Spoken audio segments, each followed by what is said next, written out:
Hello and welcome to Chaos in the Margins. I am your host, Shalana Battles, and we are here to talk about all things romance.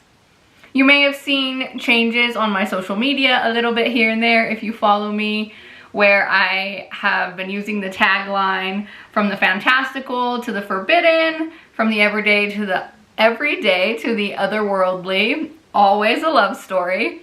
And I did that because I really want to encompass all these genres that I write in, from contemporary to paranormal to fantasy to dark romance that's in the works. So my writing is very across genres and I wanted to start communicating that better.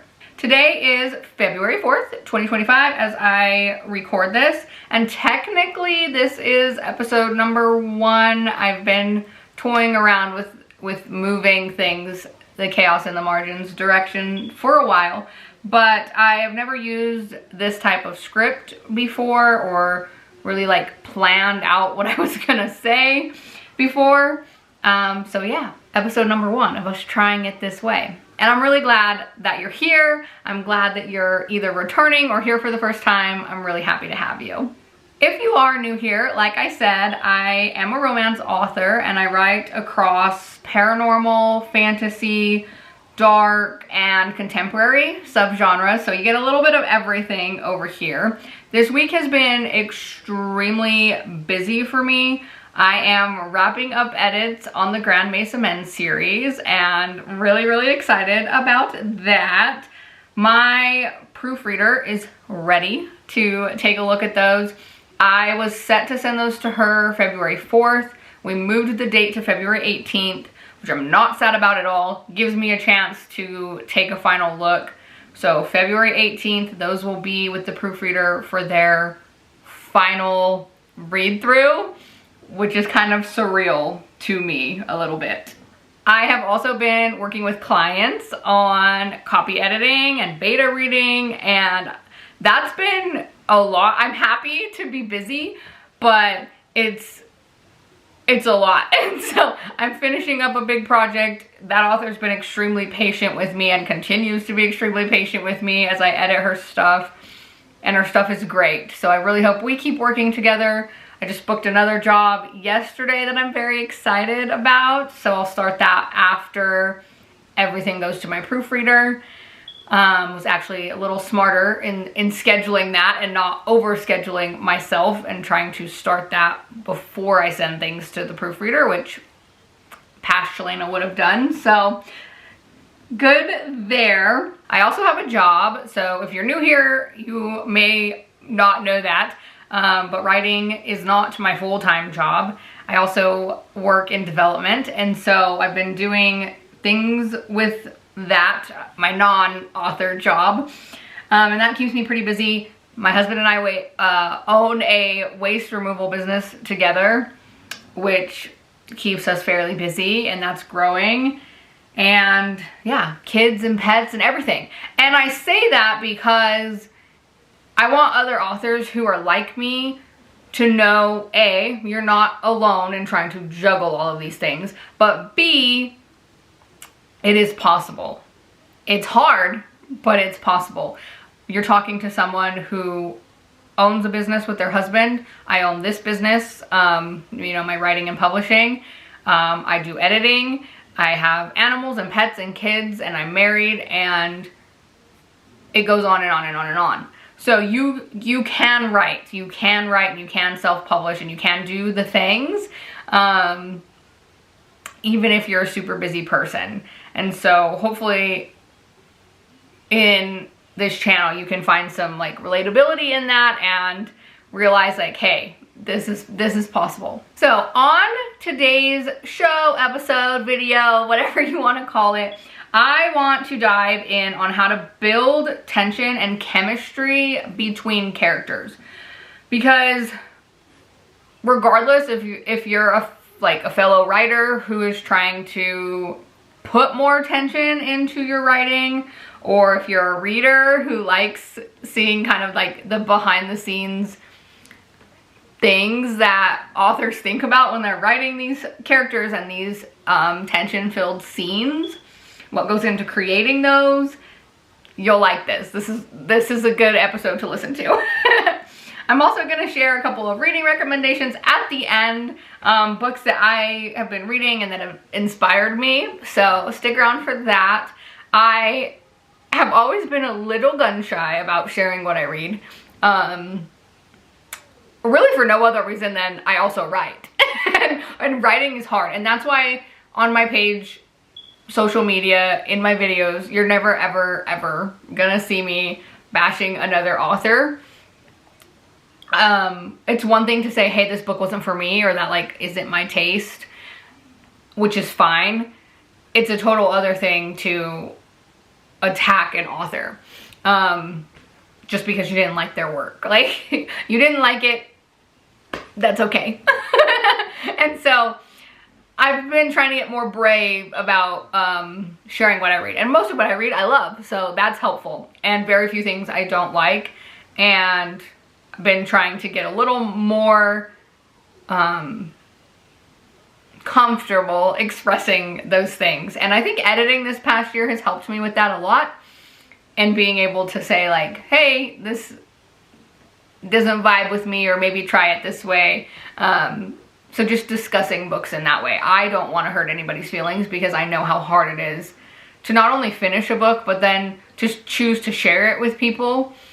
Takes a lot of guts, and it's a very scary thing. And so how I say those things will always be really thought out, and I'll put a lot of consideration into that. But I do want to start sharing more of what I'm reading and why I'm reading it, because a lot of times I read for the purposes of what I'm writing, and so I think that'll be fun.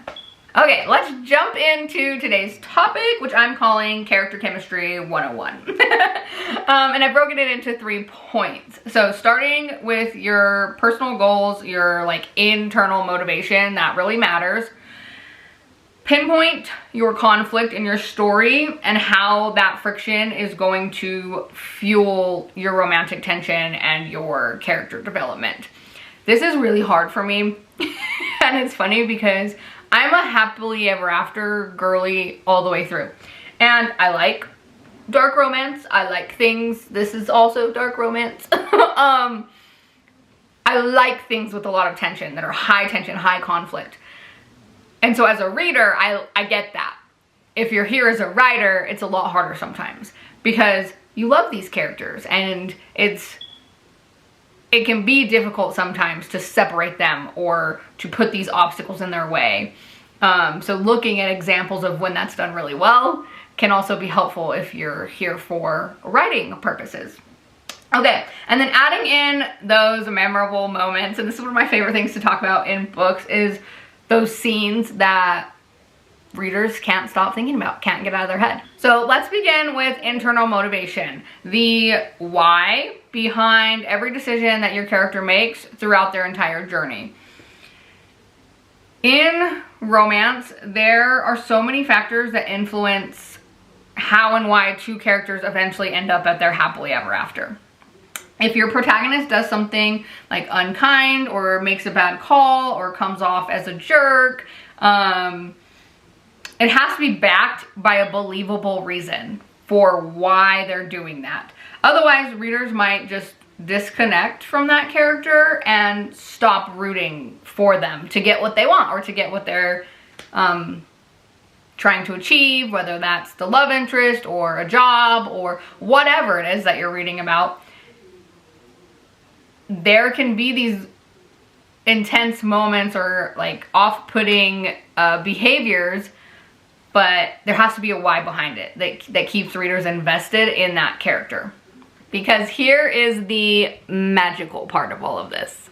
If readers understand the reasons behind those slip-ups that might be rooted in past trauma, that might be rooted in insecurity or rejection, they will go through hell and back, beside and along with your character. They will follow them to the depths of hell if they understand the character motivations.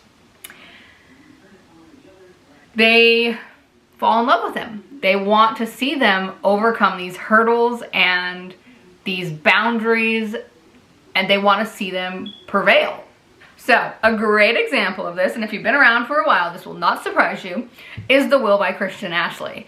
I love this book, talked about it a lot, but spoiler alert, so if you haven't read it or you haven't watched the movie and you want to and you don't want spoilers, skip ahead.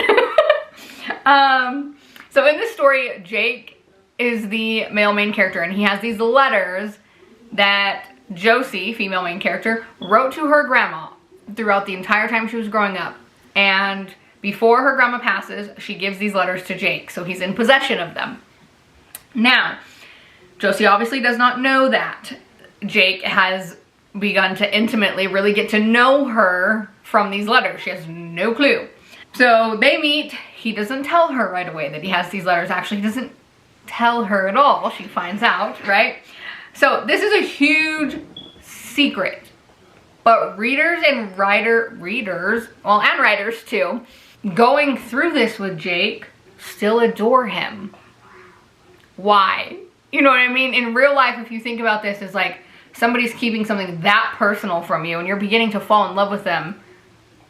Why are you still rooting for him to get the girl? And it's because we understand his motivation. We understand that he never felt good enough for Josie. We understand that he's made a lot of mistakes in love before. The man has been married 3 times at this point.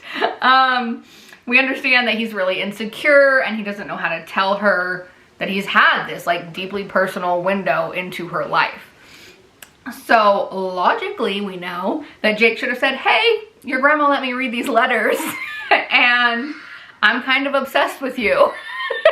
But he didn't. Despite all of that, readers still choose to root for him because we're empathizing with his internal struggle of not feeling like he measures up, not feeling like he's good enough for this woman that he believes walks on water. She's everything to him. And we know his why. And that's the power of internal motivation. It can make these flawed characters that are making mistake after mistake after mistake so unbelievably lovable. Next up is conflict. And let's face it, as much as we crave the happily ever after, me especially, most of us love a little tension along the way. We know, right, that conflict is essential to romance, whether it's these external circumstances or these internal struggles or clashes between the love interests themselves. Now, angst can be this very delicate balance. If you have too much, you risk exhausting your readers where they're just over it. But a healthy dose of angst, of pining, keeps them turning the pages, and you need that. Both. As a writer, you need your readers to do that, but as a reader, you need that, or you're not going to keep going in the story. And so, side note, remember that sexual tension and conflict are not the same thing. They're not always interchangeable. So take the TV show Bones, another thing that I really love. Booth and Brennan, absolutely adore them. They have amazing chemistry. From episode number 1, these two have this sizzling chemistry. But that's sexual tension. It's sexual tension. If you have seen this show, if you don't believe me, go watch the show. But that's their driving force, is that sexual tension. But if you look at The Will, which I talked about a minute ago, Jake hiding Josie's letters from her is an actual plot conflict that causes friction between them, that causes conflict between them. It's not the same as having sexual tension. So conflict can also be from outside forces, right? So you can have it from like a meddling family member. They could have like a deadline that they're trying to meet. You could have magical things in play. You could have like a competition going on. There's a lot of things that can cause conflict. And sometimes you have both characters working to face this conflict together. I just finished The Predator and The Reaper, and that was one of the things I adored about those books. If she put these two together, and from the moment that they were together, they were working together. And you don't see that a lot. It's usually the conflict happens and that kind of breaks them apart, you know, but in this book, it was very refreshing to see them stay together and have open communication and tackle their conflict, this thing they were trying to figure out, right, their problem, as a team. And so I really liked that. In romance, conflict is very, very often used to propel your characters into this deeper level of understanding and this deeper level of intimacy. In almost every romance you read, there is this big thing that happens, or several medium-sized things, right, that are pushing these two people together to force them to understand each other on a very intimate level, and it forms a bond. That the conflict drives the bond. If you don't have conflict driving that bond, there's no tension, there's no growth, there's no character development, and we're probably bored, right? By chapter 2, we're probably like, okay, well, if all they're gonna do is get up and drink coffee together and nothing ever changes, like, you have to introduce these complicated elements to keep it interesting and to force your characters to grow, both separately and together. But again, you have to use conflict wisely and angst wisely and tension wisely.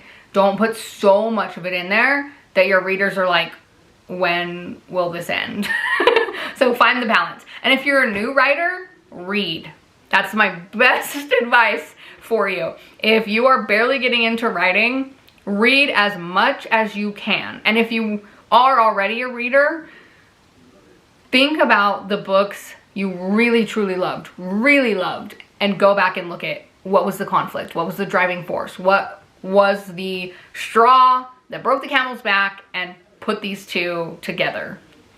And that will help you tremendously in putting that in your own work. Finally, I want to talk about memorable moments, and I'm so excited because this is my favorite part of reading. It really is. These are the lines, the gestures, the sweet, surprising details that readers screenshot, that they highlight, that they make an Instagram reel about or a TikTok video about. It's these small snippets that just, that's what makes the book, in my opinion. Because often readers are not going to recall everything about a book. Most readers can't tell you every single thing they read about the plot and everything like that. But they're gonna remember the one line that gave them butterflies. They're gonna remember the line that made their stomach drop. They're gonna remember the line that made them cry or kick their feet, or, you know, there's been times where I've been reading something and the line makes me like embarrassed to the point where I'm like, I'm gonna close this for a minute and compose myself. Readers remember those little moments that change them, right? And make them really love your book and your characters.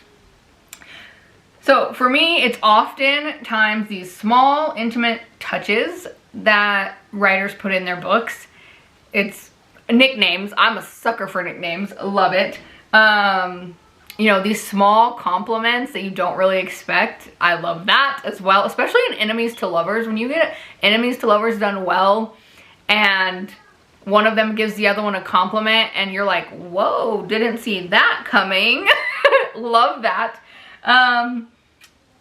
You know, them being unexpectedly kind. I think, again, you see this, it's enemies to lovers is a good way to like draw these things out. You know, when they do something nice.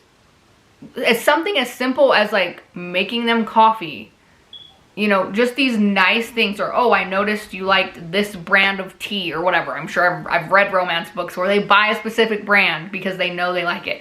These intimate details that like are very subtle and very domestic and very everyday, but they're huge pivotal moments when you think about, again, character motivations and things like that. And so again, The Will, The Will is a great book to look at for examples of character motivations. So Jake calls Josie Slick in The Will, and I freaking love that nickname. And the way he says it, oh, it hits every time. It's so good. And it's somewhere right here. Hunting Adeline. Zaid. The man does this so well. The memorable moments that H.D. Carlton gets in this book, him eating mint ice cream, or him explaining why he gets her flowers. There's like all these little things that, those are the few words or the few sentences that stick with you as a reader. And then another good example of this is like a character when they leave notes. Sucker for notes, love notes.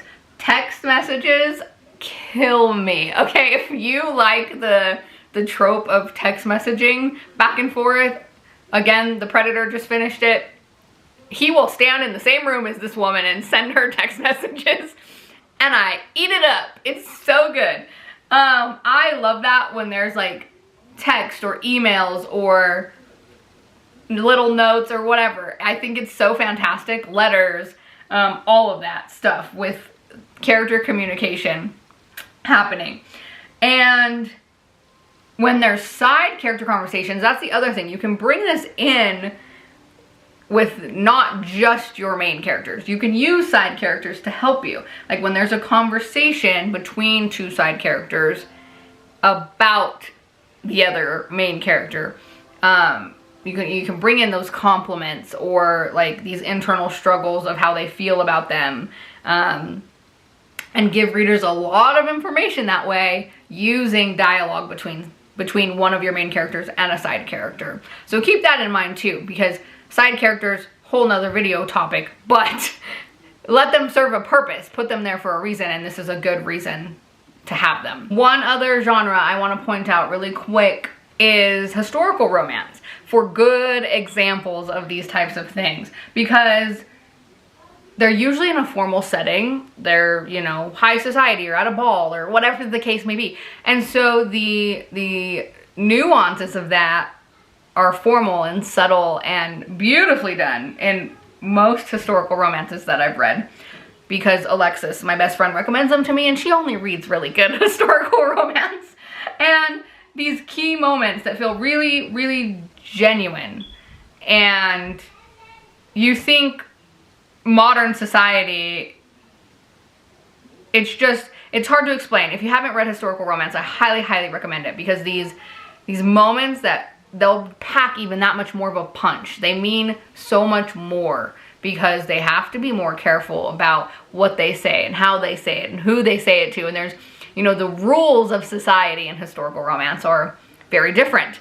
And so that's a great place to start, and something I really enjoy about historical romances. So to recap, if you have made it to this far, internal motivation is everything. Readers fall in love with characters who have a solid, relatable why for doing something. And even if they make questionable choices, back it up with their reasoning, and your readers will follow them. Conflict. Regardless of if it's big or small, it's going to fuel your romantic tension. It's what keeps people turning pages and wanting to see this couple overcome every obstacle. And as writers, we need that. As readers, we need that. We want to keep going, and we want to see them succeed in the end. That is driven by conflict. And then memorable moments, quotes, conversations, sweet gestures that stay with us, that keep us thinking about a book. It's when you open up your Kindle and you look at everything you've highlighted. That's what I'm talking about. It's the ones that make you stop and be like, that line was perfection. So if you weave these three elements into your story as a writer, you're going to have the foundation for a fantastic book. You're going to have the foundation for a believable, relatable story. And that's what we all want, right? We want readers to relate to what we're writing. And as a reader, if you're here as a reader, think about the books that you love. This is why you love them. They have these things, specifically in the genre of romance. So I would definitely love to hear your thoughts on these points. Do you have a favorite romance novel? Always looking for recommendations, but that really nail this internal motivation, this conflict, and left you super swoony over a scene or a moment or a few of them. Please put those in the comments below if you're on YouTube, or send me a message on Instagram. I'm always down to talk about romantic tropes and characters and memorable lines. I love talking about all that and could talk about it all day long. If you're enjoying Chaos in the Margins, please consider subscribing to my YouTube channel and following me on social media. You can also go to shalenabattles.com, sign up for my newsletter, and that'll have everything you need to know about what's going on in terms of writing and publishing and things over there. So, really quick, my recommendations that I said I would throw out there, I mentioned them already, but the Predator and the Reaper, I have the Emperor already open, ready to read. Those are the books I finished this week, and would definitely recommend them if you like dark romance. And I wouldn't even say like dark romance. Like, these are very mild, but the plot's great, the chemistry's fantastic. Tristan Kane can do no wrong in my brain. So if you're looking for something to read, the Predator and the Reaper, it's like a duet, they follow the same characters. Super good. So that is it for this episode of Chaos in the Margins. Thank you so much for joining me on this little adventure of romance. Until next time, definitely keep reading romance, keep writing romance, keep dreaming, and most importantly, in my opinion, keep believing in love and keep believing in happiness and all of the things that you love about books. Believe in those, regardless of if you're a reader or a writer. Thank you so much for being here.